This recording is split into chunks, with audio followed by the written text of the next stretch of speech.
다고 말하면서 노동 현안에 앞장서지 않는 현실, 이건 또 어떻게 봐야 하는 걸까요?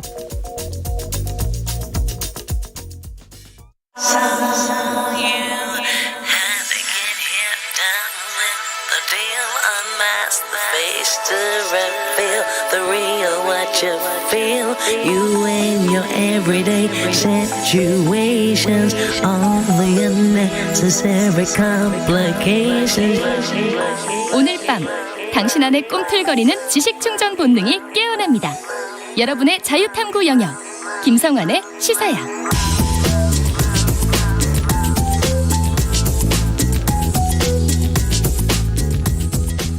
오늘 놓쳤던 뉴스 꼼꼼히 정리해드리는 뉴스야 시간입니다. 오늘은 곽재훈 프레시안 기자 나와주셨습니다. 안녕하세요. 안녕하세요. 네, 저희가 코로나19 상황이 일상회복으로 들어가고 난 다음에 마스크를 벗는 경우도 있었고 저도 좀 벗고 진행을 했는데 오늘부터는 지금 확진자 수가 많이 늘어나는 상황이어서 저희가 마스크를 착용한 상태에서 방송하고 있다는 점 청취자분들께 먼저 양해 말씀드립니다. 좀 윤석열 대통령이 출근길 약식 기자회견, 이른바 도어 스태핑을 자의로 제기했다고 해야 되는 겁니까? 아니면은 기자들이 질문하는데 답변을 해줬다고 얘기를 해야 되는 겁니까? 지금 사실 확실한 게 하나도 없습니다. 중단을 했던 건지 중단이 대통령 뜻이었는지. 중단하겠다고 대통령실은 공식적으로 밝히긴 했잖아요. 대통령실에서 밝혔는데 그러니까 그게 대통령 의사였던 건지. 대통령의 마음이었던 건지 아닌지는 모르겠다. 이제 그런 것이 하나도 결정된 바는 없는데요. 네. 하여간 오늘 출근길에 윤석열 대통령이 기자들이 멀리서 인사를 하자 멈춰서서 여러분들이 코로나19 확진됐다 그래서 가급적 재택근무를 권고하고 청사 안전을 지키고자 했는데 다들 나오셨다고 들었다. 이렇게 인사를 건네면서 기자들이 한 7, 8m 정도 떨어진 거리에서 이 정도에서는 물어봐도 답변을 할 수 있지 않느냐 이렇게 물어봤더니 물어볼 거 있으면 물어보시죠. 이렇게 대답을 하면서 즉석에서 질의응답이 다시 진행이 됐습니다. 이게 만약에 준비됐다고 하면 좀 기자들의 마이크나 이런 걸 좀 가까이 대서 그래서 대통령의 말이 좀 또렷이 들릴 수 있도록 해줬으면 더 좋았겠다 이런 생각이 좀 들긴 하던데요. 이 질의응답이 어떤 게 이루어졌습니까? 그러니까 그 자리에서 그런 게 없었다는 것이 이제 말하자면 미리 준비된 게 아니었다는 건데요. 기존처럼 1, 2m 정도 원래는 이제 그 기자들과 그 정도 거리에서 질의응답을 했는데 오늘은 7, 8m 저도 정확하게 제가 현장을 본 건 아니라서 일각에서 10m다 이렇게 얘기할 것도 있고. 그래서 원거리 도어 스태핑이라는 보도까지 나왔는데 그래서 한 기자가 이 코로나19 방역 관련 어떻게 할 거냐 이런 질문을 하니까 윤 대통령이 잘 안 들리는 듯이 좀 크게 말해달라 이렇게 얘기를 하기도 했습니다. 그래서 저도 저희 용산 대통령실 출입기자한테 아니 한 9m 떨어져 있는데 대통령 얘기가 들리긴 들리시더냐 이렇게 여쭤봤더니 들리긴 들린다고 하더라고요. 들리긴 들린다 그래요? 네, 아마 조용한 실내라서 그랬을 것 같습니다. 네, 조만간 포토라인을 만들겠다 이런 얘기도 좀 윤 대통령이 언급을 하긴 하던데요. 대통령실은 어제 대변인 브리핑을 서면으로 대체하겠다 이런 입장을 밝히기도 했잖아요. 이건 어떻게 되는 겁니까? 그러니까 어제 대통령실에서 이 코로나19 확산을 이유로 이른바 도어 스태핑이라고 했던 윤 대통령 출근길 기자 약식 질의응답을 더 이상 하지 않겠다. 그리고 이제 원래 풀취재라고 해서 대통령 일정에 모든 기자들이 다 따라갈 수 없기 때문에 기자들이 순번제로 한 2-3명씩 이제 들어가서 취재를 하고 이제 그거를 출입 기자들끼리 공유를 하는 시스템이 있는데 그것도 이제 그 2-3명도 코로나 감염 위험이 커서 받지 않겠다. 기자들이 그렇게 요청을 했던 거죠. 근데 그것조차도 안 된다. 그래서 서면으로 대체하겠다. 이렇게 나왔던 거 아닌가요?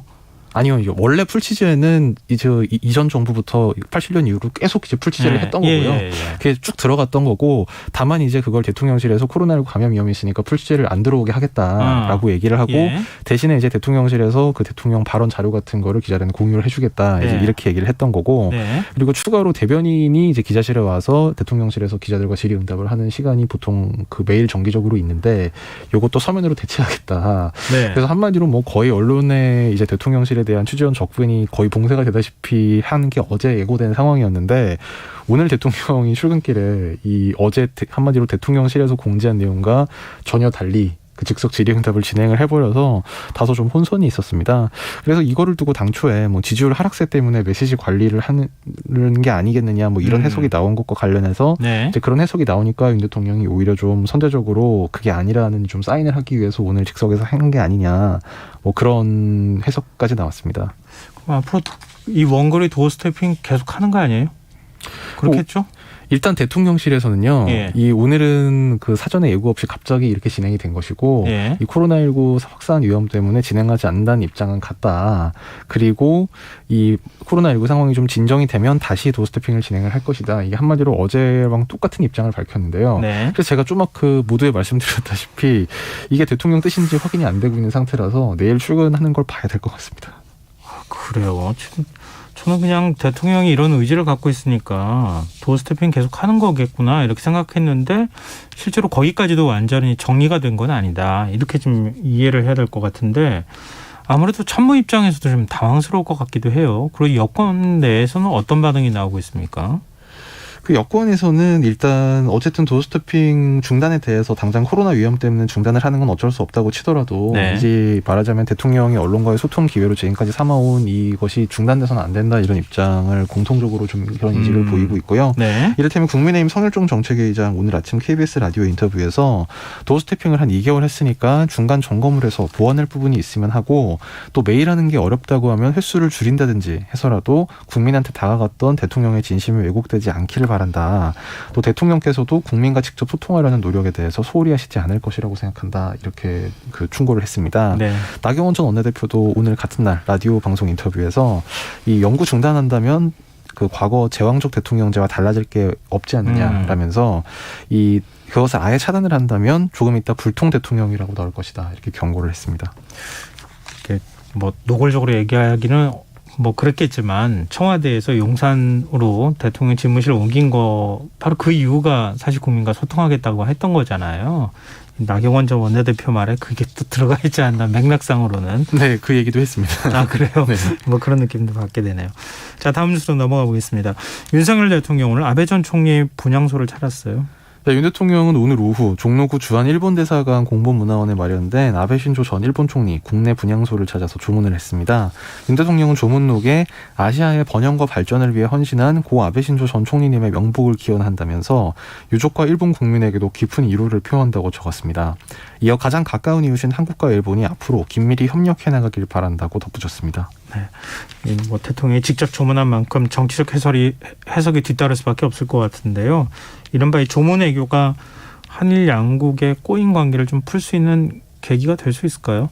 네, 일단 윤 대통령이 직접 조문을 한 것이 이제 각별히 애도하는 제스처를 취한 것이고 예. 또 여기에 이어서 조문과 별도로 한덕수 국무총리 그리고 정진석 국회 부의장과 국민의힘 중진 의원들로 구성된 조문 사절단도 파견을 하기로 했습니다. 네. 다만 이제 이 기시다 후미오 지금 총리가 강경파인 아베 전 총리 그늘에서 벗어나서 좀 한일 관계 유연성을 발휘할지가 말하자면 이 한국 정부와 고위층에서 보여준 이 조문 정국에 대한 말하자면 좀 대응을 좀 유연하게 하고 나올 것인지가 좀 관건인데요. 네. 하지만 지금 뭐 이제 당장 지난 선거에서 그 말하자면 아베 전 총리의 뜻을 잇겠다 이제 이런 식의 선거 운동을 해서 큰 승리를 거둔 점 그리고 한일 갈등 쟁점인 이 강제동원 피해자 배상 그리고 위안부 등 문제에서 곧바로 전향적인 태도로 전환할 가능성은 현재까지 보이지 않는다는 점 이제 이런 점 때문에 뭐 당분간은 좀 한일 관계 경색 국면이 이어지는 것은 불가피하지 않겠느냐는 해석이 아직까지는 주도적입니다. 기시다 총리가 올 가을 이내로 개헌 작업에 들어가겠다, 착수하겠다 이런 얘기까지 좀 밝히고 있는 거라서 평화헌법을 일부 개정하는 내용이 포함될 수밖에 없는 상황이잖아요. 네, 그것이 실제로 시도가 된다면 한일 관계에는 또 악재가 될 것으로 보입니다. 그렇죠. 지금 중일 관계, 일중 관계도 역시 좀 꼬일 가능성도 있고.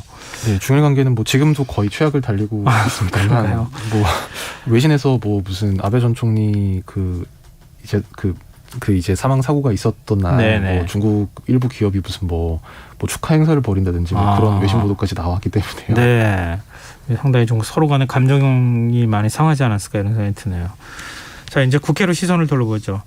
여야 원내대표가 오늘 김진표 국회의장 주재로 만남을 가졌는데 원구성 협상 오늘도 좀 진척이 없었어요.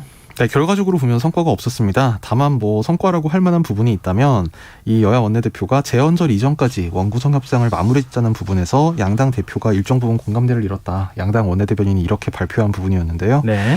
오늘 김진표 국회의장 주재로 의장실에서 열린 여야 원내대표 회당에서 이같이 뜻을 모았다고 양당 대변인 브리핑에서 밝혔습니다. 여야 원내대표 회동하는 과정에서 서로 고성을 지르는 이런 일도 있었다고요?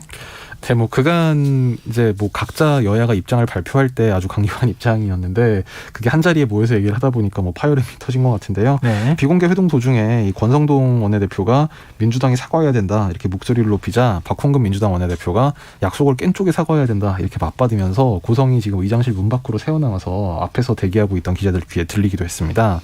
이에 대해 이제 원내 대변인들은 브리핑에서 사개특위 참여 문제 또 검수완박 문제까지 얘기하는 바람에 이런 그 고성 사태가 빚어졌다고 설명을 했습니다.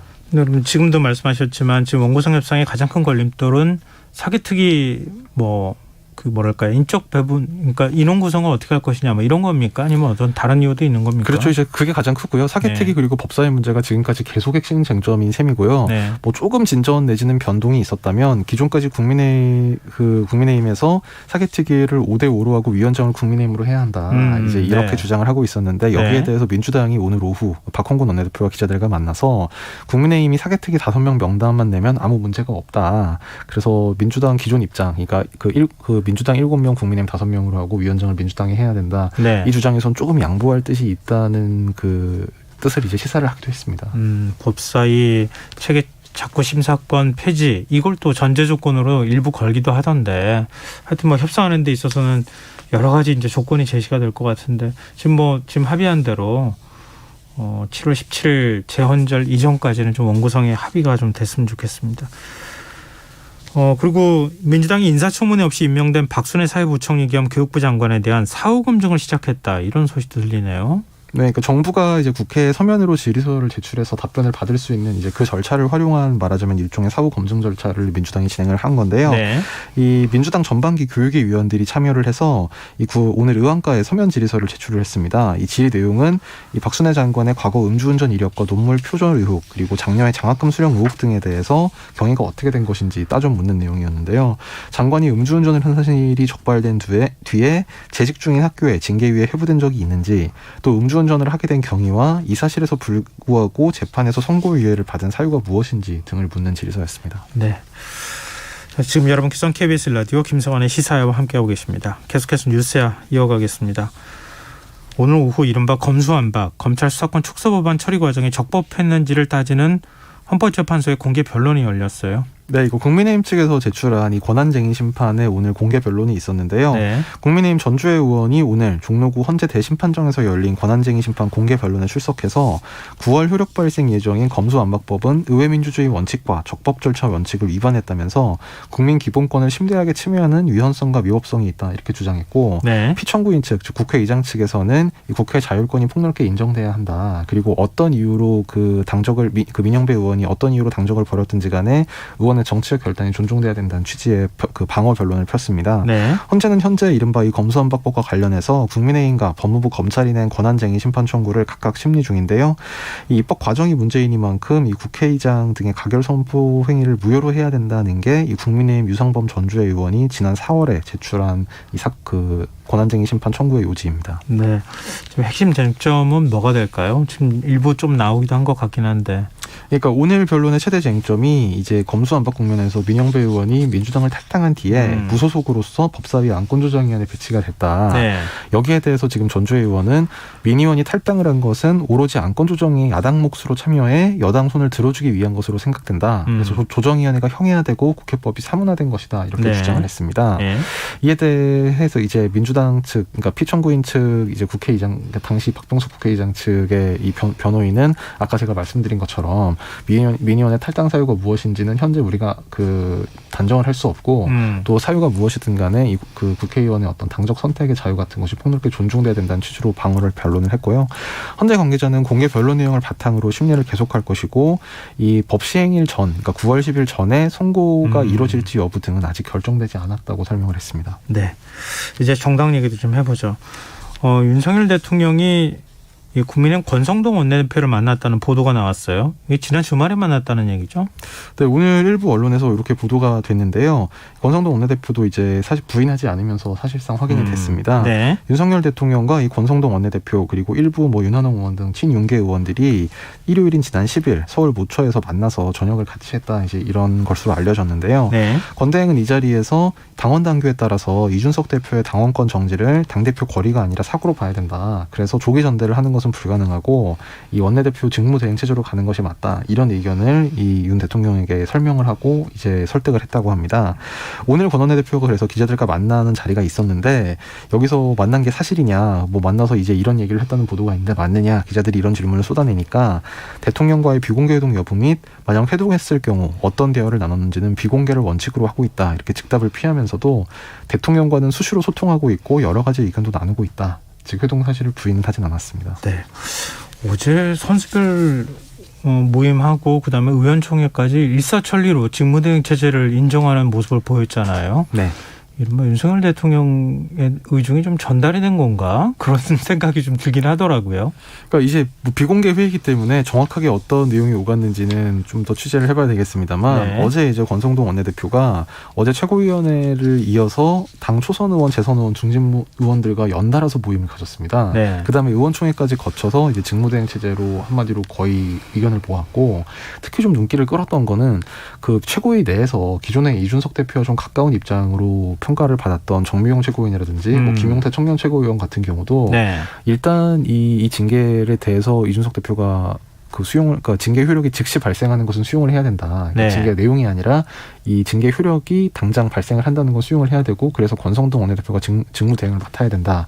이게 이준석 대표 본인 입장과는 좀 차이가 있음에도 불구하고 뭐 정미경, 김용태 뭐 그 최고위원 등이 여기에 대해서 별로 반발하는 모습을 보이지 않았거든요. 그래서 일각에서는 이제 이거를 놓고 이른바 좀 윤심이 좀 작용을 한 거 아니겠느냐 이런 해석도 나왔습니다. 네. 근데 이런 가운데 한 방송사 유튜브를 통해 국민의힘 초선 의원들의 발언이 공개돼서 논란이 일고 있어요. 네, 어제 MBC가 이거를 말하자면 원래 비공개로 하기로 했던 부분인데 이제 추가로 보도가 된 건데요. 네. 어제 국민의힘 초선 의원 회의에서 비공개 토론으로 넘어가는 단계에서 유상범 최영두 의원 그리고 박대수 의원 등이 모여서 이제 이런저런 얘기를 하는 게 이 방송 화면에 잡혔습니다. 네. 먼저 최영두 의원이 이 중진들 중에 자기 유불리에 따라서 전당대회를 하자는 여러 가지 해석이 나온다 이렇게 운을 떼자 유상범 의원은 그건 우리가 얘기할 게 아니다. 그 사이 여러 가지가 있고 기소가 나오면 즉 검찰에서 기소가 나오면 징계를 다시 해야 된다. 수사 결과에서 성상납이 있었다가 인정되면 어떡할 거냐 이렇게 얘기했습니다. 네. 그러니까 최영두 의원이 그러니까 최영두 의원은 비교적 이준석 대표와 가까운 쪽의 입장으로 봐야 되는데요. 최영두 의원이 그 얘기가 아닐 경우도 그러니까 성상납이 있다는 게 아닐 경우도 생각을 해야 된다. 가벌성이 있느냐 공소시효가 지나지 않았느냐 이런 취지로 다시 되물으니까 예. 유 의원은 그건 중요한 게 아니다. 거짓말을 했다. 그러니까 나 성상납 안 했다고 했다는 게 더 중요한 거다. 그렇게 되면 비상대책위원회로도 갈 수 있다. 뭐 이런 취지의 얘기를 하는 게 잡혔는데요. 네. 이에 대해 유상범 의원은 오늘 기자들에게 다시 입장문을 내서 이것은 동료 의원들에게 당원 당규를 설명하는 과정에서 나온 이야기지 이준석 대표에 대한 재징계를 주장한 것이 본인이 아니라고 해명을 했습니다. 네. 이준석 대표 며칠째 자맹 이어가고 있는데 오늘도 입장 내놓은 게 있습니까? 없고요. 네. 김용태 청년 최고위원이 오늘 아침 그 YTN 라디오에 나와서 뭐 최근에 지난 주말에 이 대표와 연락을 했다면서 이 직무대행 체제임을 최고위원들이 공식적 의견을 냈기 때문에 대표도 아마 윤리위에 대한 결정은 존중해 줄 것이다. 아마 그래서 징계를 수용하는 방향으로 가지 않겠느냐는 해석을 낳는 발언을 했습니다. 네. 어찌됐든 간에 지금 당권 주자로 분류되는 안철수 의원 토론회 열었다고 하는데 의원들이 대거 참석했다. 몸풀기에 나선 거 아니냐 뭐 이런 해석도 나오고 있긴 하더라고요. 좀 상황을 더 지켜보도록 하고요. 자, 민주당 얘기 좀 해보죠. 민주당 전당대회 출마 후보 등록 마감일이 오는 18일.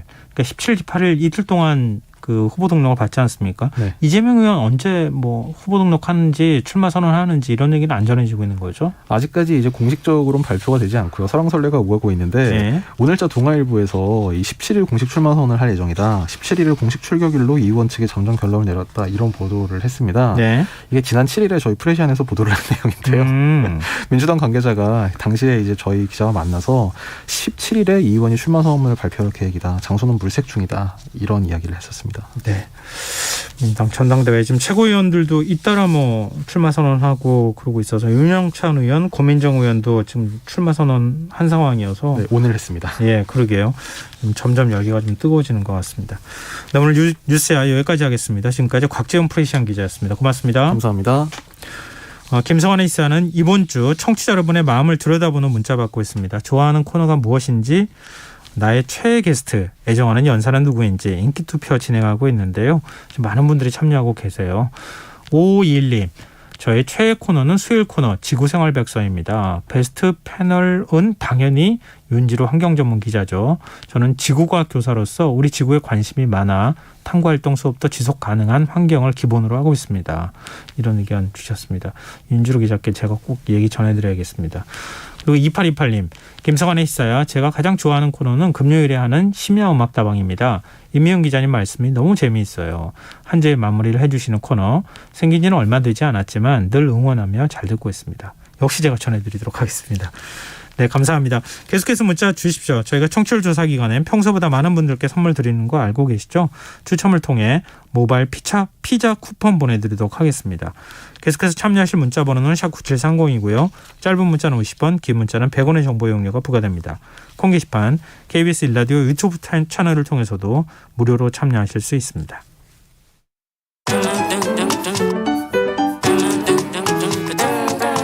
일일 시사권장량 채워가세요. 골고루 담았습니다. 당신만을 위한 하루 시사 김성환의 시사야.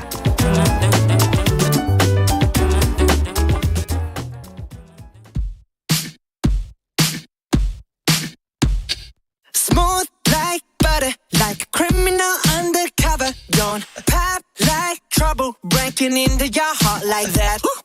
Cool shade stunner, yeah, owe it all to my mother. Hot like summer, yeah, I'm making you sweat like that. Break it down. 아마 이 노래 모르는 분들 없으실 겁니다. BTS를 모르면 간첩이 아니라 간첩 말고 마저 알고 있는 가수, 그게 바로 BTS 아닌가 싶은데요. 이 방탄소년단을 학술적으로 조명하는 행사가 오는 14일 열린다고 합니다. 많은 분들이 방탄소년단은 알아도 학자들의 연구 대상이 되고 있는지는 모르셨을 것 같은데요. 오늘 인터뷰 시간엔 방탄소년단에 대해 꾸준히 연구하고 계신 이지영 한국외대 세미오시스 연구센터 HK 연구교수 연결해서 얘기 나눠보도록 하겠습니다. 교수님 안녕하십니까? 네, 안녕하세요. BTS 국제학술대회라고 하니까 좀 생소한데요. 먼저 어떤 그 행사인지 설명을 좀 부탁드려도 될까요? 네. 한국외대 세미오시스 연구센터랑 그다음에 저희가 모여있는 BTS 연구 공동체가 있습니다. 네. 예, 함께 주최하는 학술 행사고요. 사실 이번이 같은 이름으로 이어서 열리는 세 번째 학술대회입니다. 1회는 2020년 1월에 영국 런던의 킹스턴 대학교에서 열렸고요. 예. 2회는 코로나 때문에 그 미국 캘리포니아 노스리치 캘리포니아 주립대학교에서 온라인으로 개최되었습니다. 그리고 이제 이번에 한국 외대에서 개최되는 게 세 번째 이제 학술대회입니다.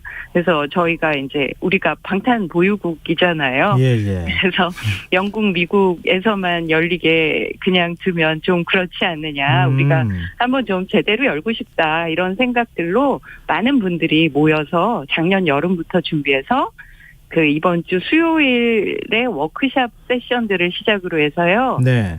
14일에서 16일까지 사흘간 한국 외대 여러 공간에서 개최됩니다. 이게 적은 행사가 아닌데요. 네. 예, 연금술사라는 책으로 유명한 파울루 코엘류 작가도 참여한다고 들었어요. BTS하고 네. 어떤 인연이 있는 겁니까? 이 인연이 좀 상당히 여러 해 이어진 인연인데요. 네. 2018년부터 그 파울로 코엘류 작가님이 방탄소년단에 대해 언급하기 시작하셨어요.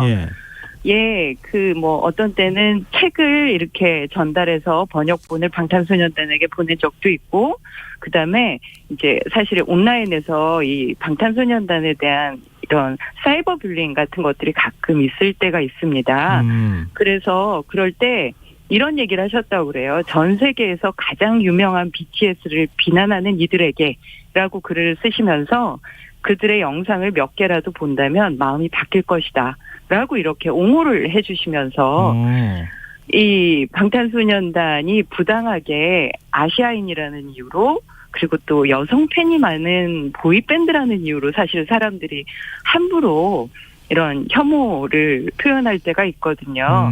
그래서 그때 이 노 작가께서 이제 방탄소년단 편에 함께 서서 말씀을 해주셨던 게 아주 좋은 인연의 시작이었고 그 뒤로도 종종 브라질에서 열리는 그 방탄소년단 콘서트 홍보를 해주시기도 하고 신곡이 나오면 노래 홍보도 해주시기도 하고 이런 일들이 있었습니다. 네, 교수님이 이번에 기조 강연 맡으셨다고요? 네네네. 어떤 내용으로 강연하실지 살짝 뭐 알려주신다면요.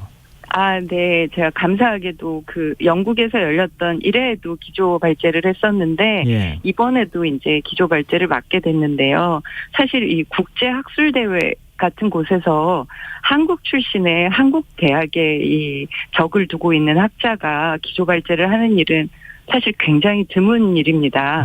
그리고 네. 보통 기조 발제는 백인 남성 학자들이 많이 하곤 하죠.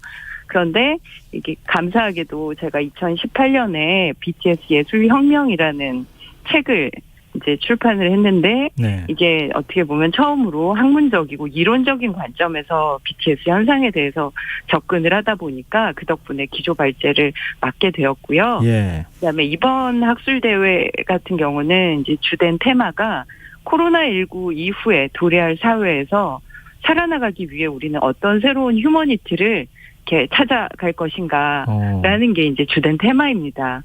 그래서 저는 코로나19를 우리가 어떻게 바라볼 것인가.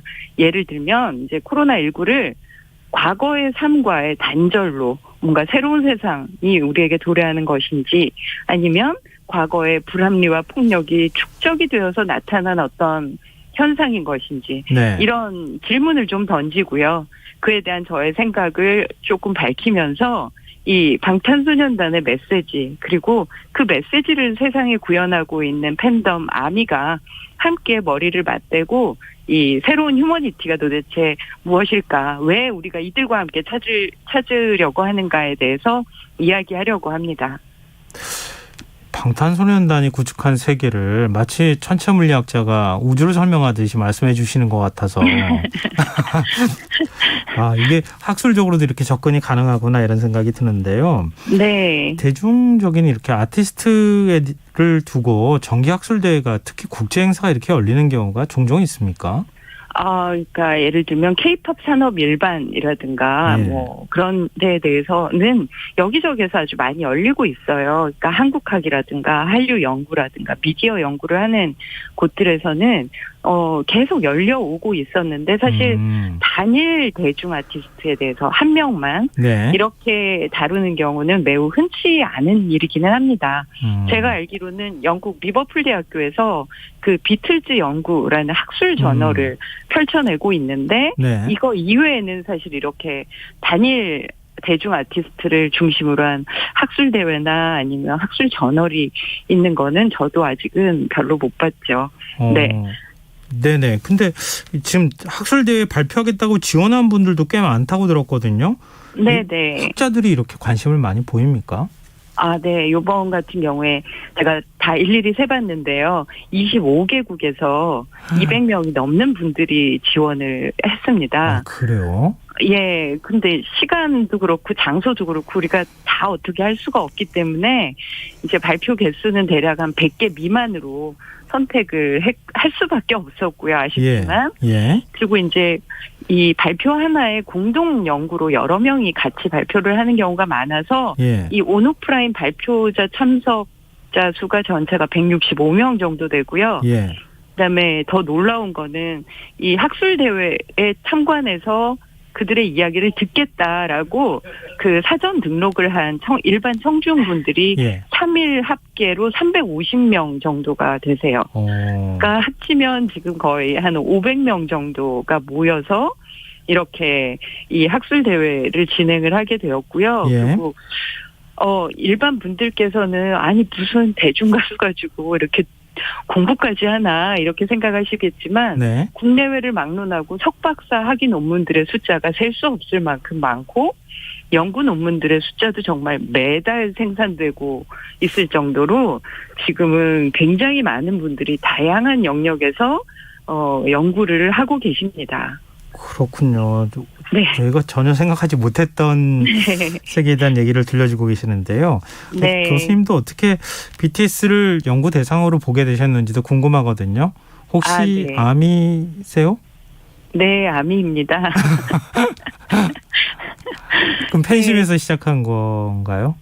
그러니까 사실 처음에는 제가 제 연구 분야하고 좀 분야가 달라서 저는 이제 영상 미학, 영화 철학 쪽인데요. 그런데 뉴스에서 이제 방탄소년단의 존재에 대해서 알게 되고서 이렇게 살펴보다 보니까 그들이 그 해외에서 거두고 있는 성공이라고 하는 맥락이 굉장히 사회 문화적인 어떤 그 변화, 어떤 이런 것들이 아주 너무 흥미로워가지고 이제 들여다보게 됐죠. 예를 들어서 잘 아시겠지만 전 세계는 사실 영어를 사용하는 백인들, 네. 특히 이제 미국을 중심으로 하는 그 영어 사용하는 백인들이 문화, 정치, 사회, 학문 모든 영역에서 헤게모니를 장악하고 있잖아요. 네네. 그러니까 뭐 쉽게 얘기를 하면 우리가 영어를 배우고 팝송을 따라 부른다. 이건 너무 당연하게 느껴지지만 미국인이 한국어를 배우고 한국 노래 따라하면 되게 신기하게 바라보잖아요. 네, 그렇죠. 네. 그렇게 거의 모든 영역에서 사실 그 기준점은 미국이라고 할 수 있는데, 네. 뭐, 그게 화폐든 아니면 세계 질서든 학문도 모든 영역이 사실 마찬가지입니다. 그런데 이런 세계 질서가 최소한 BTS 팬덤에서는 깨졌다라는 거죠.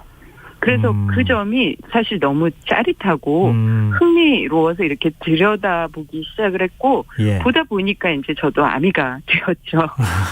근데 이번 학술대의 주제가 포스트 네. 팬데믹 시대 새로운 휴머니티와의 조우 네. 이거라고 하더라고요.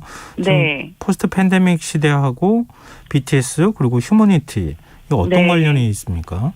아, 네. 참 의아하게 생각하실 분들도 많이 계실 것 같아요. 예. 사실 제가 봤을 때는 코로나19라고 하는 것이 우리 사회의 가장 약한 고리들이 먼저 무너져 내리게 된 그런 것들을 보게 된 계기였다라고 생각을 합니다. 네. 그러니까 이 코로나 이후의 세상이라고 하는 건 이전과 다른 어떤 새 세상, 그러니까 우리가 뉴노멀도 많이 얘기를 하지만 네. 그런 방식으로 보는 관점도 의미가 있지만 제가 강조하고 싶은 부분은 우리가 도대체 이 현재 위기를 어떻게 직면하는가에 따라서 달라질 수밖에 없는, 즉 만들어 가야 되는 어떤 미래.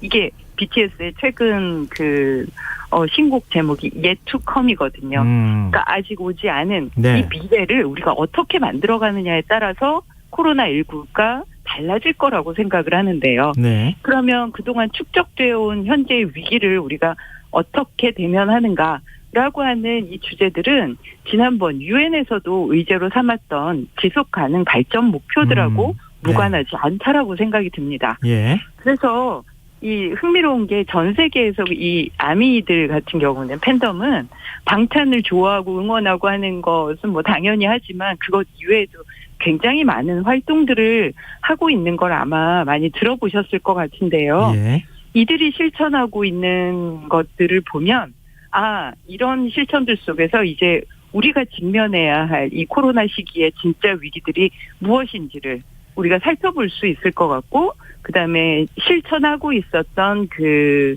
아미 행동가들에게서 그들의 실천에 대해서 직접 들으면서 우리가 일상 속에서 과연 찾아야 하는 새로운 휴머니티라고 하는 건 어쩌면 낡은 것이지만 진정 새로운 것일 수 있는 그런 지속 가능 발전 목표에 해당하는 것들이라고 생각을 했습니다.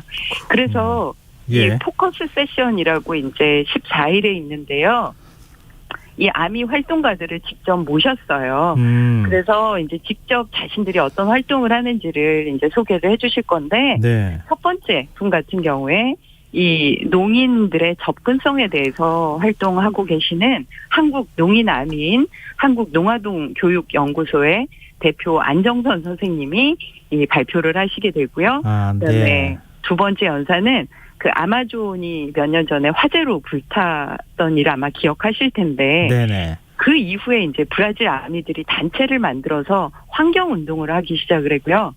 이 환경에 네네. 관심을 기울이다 보니까 사실 정치에도 관심을 가질 수밖에 없게 되어서 왜 우리는 이렇게 똑똑한 젊은이들이 많은데 우리의 이 정치 지도자들은 이렇게 이상한 사람들이 많은가라고 이제 그들이 생각을 하고 알겠습니다. 이거는 젊은 층의 투표가 부족해서다라고 생각을 하면서 투표 독려 운동을 하고 있는 브라질의 아미 헬프 더 플래닛이라고 하는 곳에서도 참여를 하고요. 그다음에 또 알겠습니다. 아니 교수님 오늘 학술 행사 내용을 다 말씀해 주시면은 저희가 네. 환상이 켜지니까요. 일단 학술 네. 행사 내용은 여기까지 말씀해 주시면 어떨까 싶고요. 네. BTS가 당분간 단체 활동 안 하겠다고 발표를 했잖아요. 아, 네. 이후에 어떤 모습으로 어떤 메시지를 세계에 던질 거라고 보십니까? 사실 정확히 표현하자면 단체 활동 중단이라기보다는 네. 개인 활동에 중점을 둔 단체 활동 병행이라고 해야지 맞습니다. 아, 그런가요? 네네. 중단은 아니었습니다. 네. 사실 각자가 그 인간적으로나 예술적으로 더 성장하는 시간을 갖고 이후에 함께 또 어떤 메시지를 던질지 혹은 이제 개별적으로 어떤 메시지를 전할지는 저도 너무 궁금하고요. 예. 사실 방탄소년단은 늘 예상을 뛰어넘는 선택을 해왔기 때문에 네. 정말 기대가 되고 궁금합니다.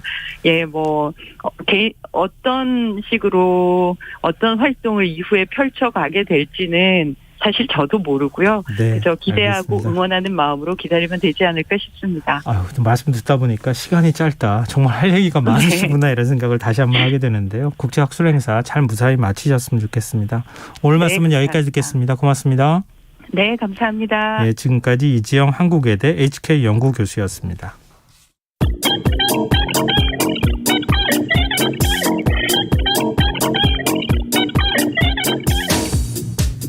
빅데이터로 인터넷에서 화제가 되고 있는 이슈를 살펴보는 시간입니다. 이슈 이수다. 빅데이터를 읽어주는 남자 김덕진 미래사회 IT연구소 소장 스튜디오에 나와 계십니다. 안녕하세요. 네, 안녕하세요. 반갑습니다. 김덕진입니다. 네, 한 주간의 이슈 어떤 거 뽑아오셨습니까? 네, 지난주랑 다르게 이번 주에는 온라인상에서 연애, 스포츠 이런 우리 일상과 관련된 내용들이 좀 많이 뽑혔거든요. 네. 그래서 일상에서는 좀 코로나를 극복하는 모습에 가까운 한 주였는데 다시 또 코로나가 많아지고 있어서 좀 걱정인 상황인 것 같아요. 네. 일단은 1위 분야가 연애 분야고요. 네. 연애에서도 영화의 카테고리입니다. 키워드는 레드카펫인데 우리가 이제 계속 어떤 영화제들을 못했었잖아요. 네. 그러다가 이제 3년 만에 레드카펫이 다시 펼쳐지고 있다라는 거예요. 그래서 한국의 대표적인 장르 영화 축제로 자리 잡은 이 부천 국제 판타스틱 영화제가 지난 7일에 개막을 했고요. 2년 동안 코로나19 유행 때문에 비대면 행사 위주였는데 올해는 코로나 이전의 모습으로 치러지고 있는 상황이라고 합니다. 코로나19 이후에 3년 만에 이제 제대로 화려하게 하다 보니까 49개국의 268편의 영화가 관객들을 만날 것이고요. 예. 그다음에 이제 온라인 플랫폼까지 함께 적극 활용된다고 합니다. 영화제 슬로건이 재밌어요. 예. 이상해도 괜찮아라고 하는 슬로건. 이상해도 괜찮아요? 네, 그래서 이제 다양한 형태들, 예를 들면은 어떤 매니아층만 아니라 모두가 공감할 수 있어서 좀 이렇게 즐겁게 이상하더라도 우리가 괜찮다라는 어떤 슬로건을 좀 가지고 있는 것 같은데, 이런 슬로건에 조금 좀 어울린다고 해야 될지 아니면은 참 이게 특이하다고 해야 될지 7월에 열려서 이제 폭염과 변덕스러운 날씨가 있다 보니까 개막식도 폭우 속에서 시작을 했다고 해요. 근데 그럼에도 불구하고 오프라인에서 있었던 행사에 모든 사람들이 이제 그 끝까지 자리를 또 이제 지켜줬다고 합니다. 이제 그만큼이나 다양한 형태의 영화제들이 이제 시작이 되고 있다고 보시면 될 것 같고요. 네. 퍼레이드나 물총싸움 같은 것도 한대는데 또 이후에 이제 10월에 아시아 최대 규모의 부산국제영화제도 이제 과거처럼 이제 오프라인으로 열릴 상황이긴 해서요. 불안한 일상 회복이긴 하지만 어쨌든 영화제가 속속 제 모습을 찾아가고 있다 이렇게 볼 수 있을 것 같습니다. 그런 상황 조금 더 안정되어서 네. 부산국제영화제 축제 같이 좀 그러니까요. 열리는 모습도 좀 봤으면 좋겠습니다.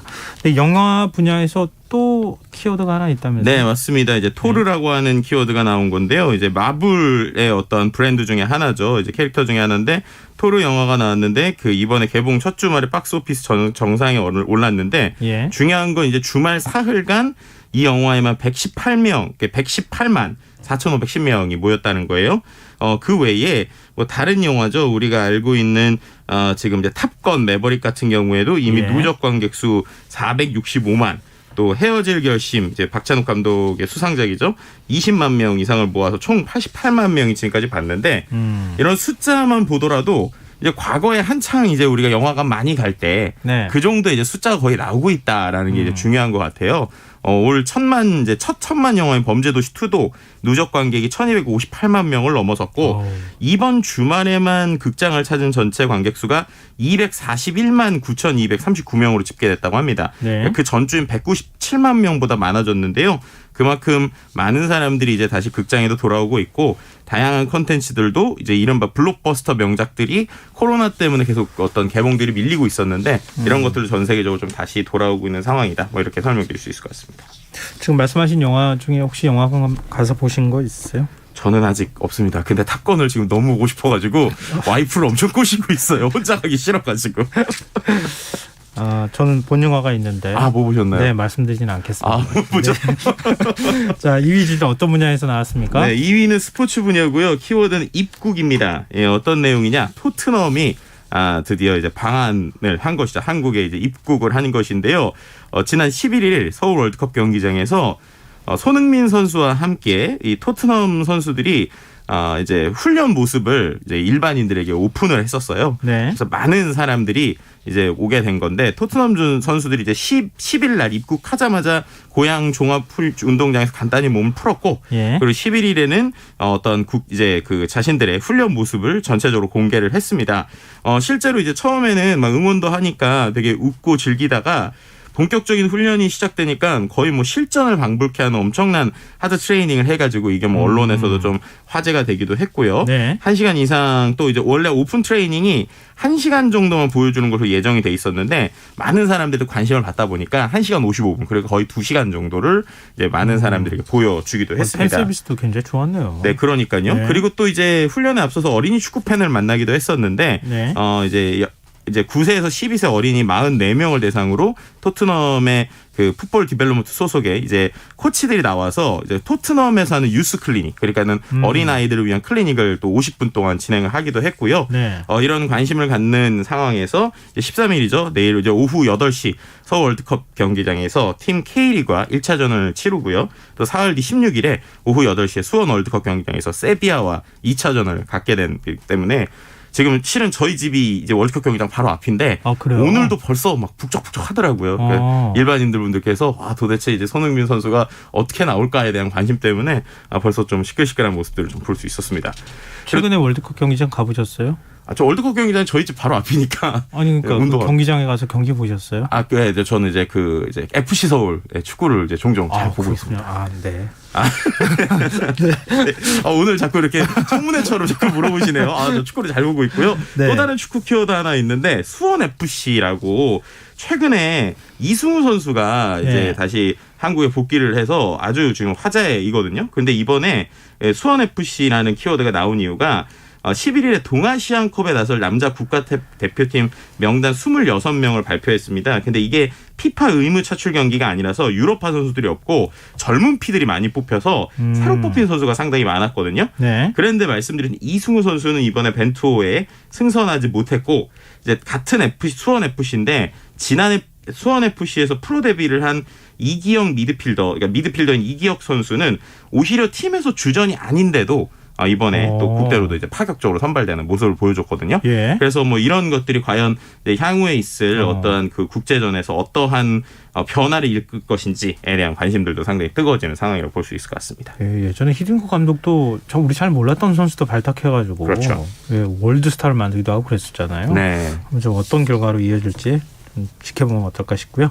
자, 3위 주제도 살펴볼까요? 네, 3위는 정치 분야고요. 키워드는 역시 아베입니다. 이제 일본의 아베 전 총리가 이제 유세종의 총을 맞고 이제 사망하는 안타까운 일들이 있었는데 네. 그에 대한 어떤 안타까운 이야기들 또 이제 전 세계적으로의 애도를 표하는 모습들 심지어 이제 푸틴 대통령 같은 경우에도 이제 뭐 우크라이나 전쟁 등으로 일본과 줄곧 대립하고 있었음에도 그 무엇으로 대체할 수 없는 상실을 견뎌낼 힘과 용기를 찾기 기원한다. 뭐 이런 조의를 표현하기도 했고요. 네. 우리는 정부도 이전보다 조문단의 격을 높여서 파견하기로 했는데 양국의 이제 고위급 교류가 멈춰진 상태에서 예정에 없던 이른바 조문 외교의 장이 열린 거잖아요. 그래서 경색된 한일 관계의 변화를 가져오게 될지에 대한 계기에 대한 주목을 좀 하고 있습니다. 또 다른 정치 키워드 하나 정지라는 키워드죠. 네, 당대표 중징계 사태를 만든 국민의힘이 어제 의원총회를 통해서 권성동 원내대표 대표 직무대행 체제를 추인했고요. 또 이제 지금 정지를 맞은 이제 이준석 국민의힘 대표가 자맹 사흘 만인 11일에 뭐 자신의 페이스북에 국민의힘 당원 가입 독려 글을 게재하면서 화제가 됐던 뭐 이런 키워드라고 볼 수 있을 것 같습니다. 네. 자, 4위 주제 어떤 분야에서 나왔습니까? 네, 4위 주제는요. 사회 분야고요. 키워드는 외국인입니다. 이게 어떤 건가 봤더니 정부에서 공공형 외국인 계절 근로자 사업이라는 게 있더라고요. 이게 뭐냐면 전국 4개 군지역에 지금 시범적으로 하고 있는데 농번기에 일손을 구하지 못해서 농가들이 뭐 예를 들면 있는 농산물도 제대로 거두지 못하고 이런 일들이 있었잖아요. 특히나 이제 지난 2해는 코로나19 확산으로 인해서 외국인 계절 근로자들이 입국을 못했는데 이번에는 올해 전국 4개 동천 지역에서 시범 도입을 어떤 걸 했냐면 외국인 근로자 공공형 계절 근로 사업이라는 것을 만든 거예요. 이게 뭐냐면 정해진 임금의 초과 비용을 자치단체에서 지원을 해주고요. 또 이제 근로기준법 적용을 강화해서 숙식 문제도 더 자치단체가 맡아줍니다. 그리고 또 교통비나 보험료 같은 소소한 농가 부담도 덜어주는 거예요. 그러니까 농가에서는 최소 비용으로 이제 어떻게 보면 외국인들을 고용할 수 있고 외국인들 입장에서도 숙소나 아니면은 뭐 근로기준법이나 이런 것들을 안정적으로 할 수 있는 이제 어떻게 보면 단기 뭐 국제 알바 뭐 이런 식의 느낌이라고 보시면 될 것 같고요. 실제 이걸 위해서 괴산군에서도 외국인 계절 근로자들이 지금까지 총 129명 이 지금 입국해 있는 상황이고요. 이런 것들을 위해서 뭐 캄보디아와 MOU를 맺는다든지 아니면 다른 지역 뭐 정읍시 같은 경우도 필리핀과 MOU를 맺는 이런 식의 형태로 외국인 근로자들을 계속적으로 이런 그 농번기에 활용하는 이런 것들이 좀 생기고 있습니다. 네. 자, 마지막 5위 주제는요? 5위는 생활 분야고요. 키워드는 물놀이인데 이 물놀이와 관련된 여러 가지 키워드들이 있어요. 첫 번째는 역시 이제 3년 만에 문을 연 동해안 해수욕장이 작년에 비해서 한 3배 정도의 인파가 몰리고 있다라는 내용이고요. 지난 이제 9일부터 10일까지 이틀간 해수욕장 전면 개장한 강릉, 양양, 소초 지역의 39곳의 해수욕장 방문객이 24만 2,702명이라고 합니다. 지난해에 비해서 3배 이상이라고 보시면 될 것 같고요. 뜨거운 날씨지만 해수욕을 즐기는 모습들 그리고 또 도내 주요 명산들에도 산행 관광객들이 몰리는 것을 볼 수 있었고요. 그다음에 이제 물놀이와 관련돼서 아폴로라는 키워드가 나왔는데 아시겠지만 아폴로 눈병이라는 것이 이제 여름철에 좀 불게 되잖아요. 코로나19 때문에 한 1, 2년 정도 야외 활동 안 해가지고 없다가 다시 요즘 유행이라고 하는데요. 여기서 제가 좀 퀴즈를 드려보면 아폴로 눈병이 왜 아폴로인지 아세요? 그러게요. 네, 전혀 생각을 못하셨죠. 아폴로 눈병이 아폴로인 이유가 참 흥미로운데 아폴로 눈병이 처음 보고된 게 1969년 7월 20일이래요. 근데 그때가 뭐냐면 아폴로 11호가 달에 착륙한 시기라고 합니다. 그리고 실제로 이때 계속적으로 좀 드러나서 아폴로 11호가 착륙할 때랑 비슷한 시기에 눈병이 계속 발생한다. 그래서 아폴로 눈병이라는 이름을 가졌다고 합니다. 새로운 사실도 알게 됐습니다. 물놀이와 관련한 키워드가 또 있다고요? 네, 이것도 참 아이러니한 건데 이제 경기도 동탄의 한 아파트의 입주민이 아파트 공용 공간에 대형 에어바운서 풀장을 설치해서 논란이 됐어요. 이게 얼마나 크냐면 미끄럼틀 높이가 1층 창문보다 높기도 했습니다. 그래서 이제 이거를 이제 사전에 허가를 받지 않고 하다 보니까 좀 이제 철거해라라고 관리사무소가 명령을 했는데도 6시까지 물놀이 하겠다. 그래서 7시나 돼서나 철거했고요. 이거에 대해서 이제 주민들 커뮤니티에서 반발을 했는데 그 반발에서 이제 그만해라라고 얘기를 했다가 사과를 하는 이런 모습도 좀 보여주게 됐습니다. 그렇군요. 욕심이 너무 강했던 것 같습니다. 자, 지금까지 이슈 이수다 김덕진 미래사회 IT연구소 소장과 함께했습니다. 고맙습니다. 네, 감사합니다. KBS 라디오 김성환의 시사야 1부 순서는 여기서 마무리하겠습니다. 저는 11시 정각 2부에 다시 찾아오겠습니다.